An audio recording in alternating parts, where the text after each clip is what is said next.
এক আকাশে তিন ঘটনা, পূর্ণগ্রাস চন্দ্রগ্রহণ, ব্লাড মুন এবং চাঁদের কাছে শনি। কলকাতায় পূর্ণগ্রাস চন্দ্রগ্রহণ দেখা গেছে রাত 11টা থেকে রাত 12টা 22 মিনিট পর্যন্ত, অর্থাৎ 82 মিনিট সময় ধরে। জ্যোতির্বিজ্ঞানীরা বলছেন এত দীর্ঘ সময় ধরে গ্রহণ হলো বহুদিন পর।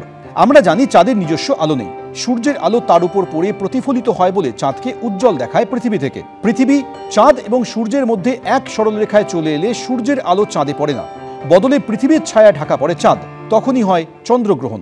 বিজ্ঞানীরা বলছেন দীর্ঘ সময় ধরে গ্রহণ চলার অন্যতম কারণ নিখুঁত সরলরেখায় চাঁদ, সূর্য, পৃথিবীর অবস্থান। পাশাপাশি চাঁদের কক্ষপথের যে বিন্দুটি পৃথিবী থেকে সবচেয়ে দূরে রয়েছে, রবিবার রাতে তার কাছাকাছি অবস্থান ছিল চাঁদের। তাই চাঁদ ধীরে ধীরে প্রদক্ষিণ করে পৃথিবীকে। সেই কারণে পৃথিবীর ছায়া অতিক্রম করতে তার বেশি সময় লাগে। তার ফলেই দীর্ঘায়িত হয় গ্রহণ। পূর্ণগ্রাস সূর্যগ্রহণের সময় যেমন সূর্য কালো হয়ে যায়, তেমনই কিন্তু পূর্ণগ্রাস চন্দ্রগ্রহণে হয় না। রবিবার রাত 9টা পর্যন্ত চাঁদ ছিল অন্য পূর্ণিমার মতোই ঝলমলে। তারপর রাত 10টা পর্যন্ত ফ্যাকাশে হতে থাকে চাঁদ। রাত 11টা থেকে লালচে হতে থাকে চাঁদ মামা। ভারতীয় সময় রবিবার রাত 11টা 42 মিনিটে চাঁদ ছিল সবচেয়ে অন্ধকারাচ্ছন্ন। ওই সময় চাঁদের রং হয়ে ওঠে গাঢ় লালচে, যাকে বলা হয় ব্লাড মুন। কেন এমন হয়? জ্যোতির্বিজ্ঞানীরা বলছেন বায়ুমণ্ডল যখন সূর্যের আলো গ্রহণ করে, তখন সূর্যরশ্মির লাল অংশ কম পরিমাণে প্রতিসরিত হয়ে চাঁদের উপর পড়ে।